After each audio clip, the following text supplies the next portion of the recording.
इमरान खान साहब की जो स्टेटमेंट थी 9 मई के हवाले से, उन्होंने ये कहा कि मैंने कहा था लोगों को पुरअमन एहतजाज के लिए GSQ के बाहर जाने के लिए। एहसान बटालवी साहब, आप क्या समझते हैं? क्योंकि कहा जा रहा है कि शायद उनकी ये स्टेटमेंट अब उन्हें फ़ौजी अदालतों की तरफ ले जाएगी। आप क्या समझते हैं सर? चट्टा साहब, बड़ी सिंपल सी बात है कि किसी भी शहरी को, वो सदर हो, वज़ीर-ए-आज़म हो, सियासी पार्टी के लीडर हो, ये इजाज़त हरगिज़ हरगिज़ हरगिज़ नहीं देनी चाहिए कि वो फ़ौज के ठिकानों पे हमला करे, उन पे लोगों को उकसाए कि वहाँ जाके हमला करो।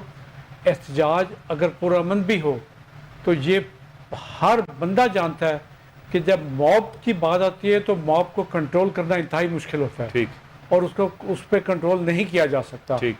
तो यहाँ भी यही हुआ कि अगर उन्होंने, खान साहब ने ये भी कहा हो कि आपने जाके पुरअमन एहतजाज करना है, तो लेकिन उसमें शर पसंद अनासर खुद ही शामिल हो जाते हैं। ठीक। जो लूट मार की तरफ भी जाते हैं। तो सर, आपको लगता है जिस तरह मरीम नवाज साहिबा बड़ी खुशी का इजहार किया आज उन्होंने इनकी स्टेटमेंट के बाद, उन्होंने कहा कि बिलाखिर 9 मई के मास्टरमाइंड ने मनसूबा साजी का इतराफ़ कर लिया है, और उन्होंने ये भी कहा कि ये सियासी इंतशारी टोला है, ये लोग तो इस मुल्क में अमन कायम होने दे ही नहीं सकते, इनको बैन करना चाहिए, दहशत गर्दों की पनाह गाहें इनके पास हैं और न जाने क्या क्या। तो फिर ये सारी बातें इनकी स्टेटमेंट से जस्टिफाई हो जाती हैं। नहीं, मेरा नहीं ख्याल इससे कि अगर देखा जाए तो पुरअमन एहतजाज प्राइम मिनिस्टर हाउस के सामने भी हुए। क्या वो एहतजाज पुरअमन था? जब सुप्रीम कोर्ट की बिल्डिंग पे हमला हुआ था और जज साहबान को भाग के पनाह लेनी पड़ी थी, उस एहतजाज के बारे में आप क्या कहते हैं? ठीक। इस तरह के बहुत से वाक़यात हैं, अगर तारीख खंगाली जाए तो आपको बहुत सारी चीज़ें मिल जाएंगी। इन्हें ये चाहिए, मैं पहले भी अपने प्रोग्राम में, आप ही के प्रोग्राम में एक तजवीज़ दे चुका हूँ कि 9 मई के तमाम मुल्ज़मान जो भी हैं उसमें 99% मासूम हैं। ठीक। जिन्हें उकसा के या जिन्हें एक मॉब के तौर पे ले जाके कहीं पे काम कराया गया, उनके लिए आम माफ़ी का ऐलान करें। सर, वो 1% कौन से हैं? 1% कोई जो होंगे, इनमें सियासी लोग होंगे जिन्होंने ये चीज़ें के बाबर खान नासिर साहब, आप क्या समझते हैं सर? गुजारिश ये है जी कि जब खान साहब ने ये बात कही तो मैं तो इसे बहुत बड़ी सियासी गलती समझता हूँ, सियासी हमाकत। और क्योंकि मैं नहीं कह रहा हूँ, बाबर अवान ने उसी वक्त खड़े खड़े इमरान खान को एक तरफ ले जाके कहा कि आप इसकी तरदीद करें, ये गलत कह दिया आपने, क्योंकि सारा खोरा जो है इस बात पर ही तो वो गवर्नमेंट लगी हुई है कि ये साबित करें, जो वो चाहते थे वो पता उनके हाथ में, ये साबित करें कि ये सारा जो है इंस्टिगेट इमरान खान ने किया है। इनको ये कहना नहीं चाहिए था, ये सोचे समझे के बगैर बात कर दी उन्होंने कि मैंने उनको कहा था। जब आप मुझे ये बताएं कि मौत को इतनी बड़ी, एक सेकंड बाबर साहब, उसने पूरी जिंदगी सोचे समझे बगैर ही बात की है। नहीं तो फिर ऐसे लीडर नहीं होने चाहिए ना। मसला ये है कि जब देखे, मेरी बात सुने, जब आप मॉब में, हमने सारी उम्र मॉब को डील किया है, मॉब की मेंटालिटी होती है कि उनमें से एक आदमी जो है उठ के कुछ हरकत भी करेगा, नारा लगा देना कि पकड़ लो इसको, चट्टा साहब को पकड़ लो। मॉब ने दूसरा बंदा, तीसरा बंदा, सारे आपकी तरफ आ जाएंगे। मसला ये है कि जब एक मॉब आपको पता है कि निकलेगा, आपने ये कहा क्यों कि आप जाए और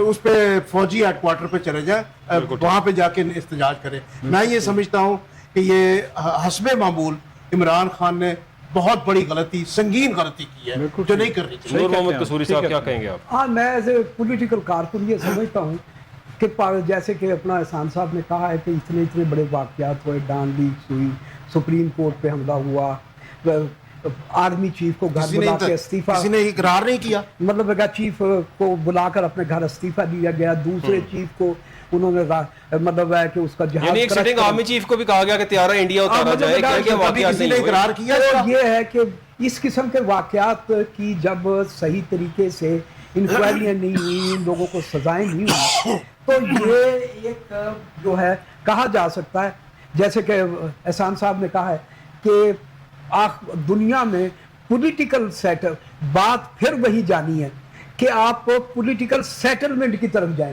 क्योंकि नवाज शरीफ का खानदान तो बेनिफिशरी है, उसने तो सेटलमेंट की तरफ नहीं जाना। पहले पीपल ज़ियाउल हक के ज़माने में वो बेनिफिशरी था, परवेज मुशर्रफ के ज़माने में वो बेनिफिशरी था, उसके बाद आज भी बेनिफिशरी वही है कि आर्मी के और पॉलिटिकल फोर्सेस की जब लड़ाई होगी तो बेनिफिशियरी कहीं ना कहीं नवाज शरीफ का खानदान है, उसने सेटलमेंट की तरफ नहीं जाना।